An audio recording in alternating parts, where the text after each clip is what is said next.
বাড়ির বড় মেয়ে হওয়া মানে অনেক দায়িত্ব থাকে।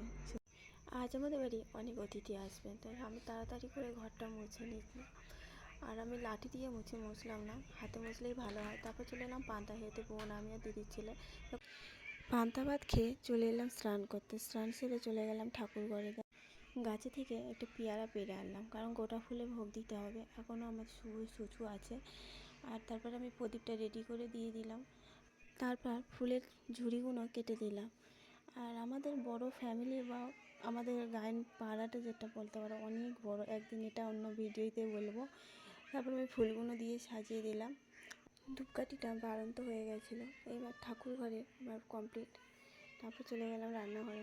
দেখছি মাছ ভাজা হচ্ছে, আর এদিকে আমার বোনটা আনাজ কাটছে, ওর দিয়ে অনেক কাজ করাচ্ছে। এদিকে দাঁড়িয়ে দাঁড়িয়ে আমি ভিডিও করছিলাম চুপ করে দাঁড়িয়ে।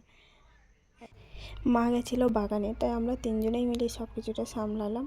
এটা ছিল আমাদের চাষের আলুগুলো দেখো কত কলা এসে গেছে। আমি এদিকে মাংসের জন্য টমেটো পেঁয়াজ আদা রসুন করছি। আজকের মেনু ছিল ডাল আলু ভাজা, মাছের ঝোল আর মাংস। চাটনি পাঁপড় আমরা করিনি, আর রান্নার ভিডিওটা আমি পুরো দেখাতে পারলাম না। এদিকে শুধু রেডি করেছি আর এদিকে রান্না করছি। এদিকে আমার রান্না কমপ্লিট হয়ে গেছে। সবাইকে খেতে দেওয়া হবে, এদিকে আমি রেডি করছি। এদিকে সবাই খেতে বসেছে, আমি এদিকে নিলাম না অনেকে। আর ওটা আমাদের মোটুরাম। লাস্টে আমরা খেতে বসলাম সবাই, মা জেঠি দিদি আরেকটা দিদি বোনেরা।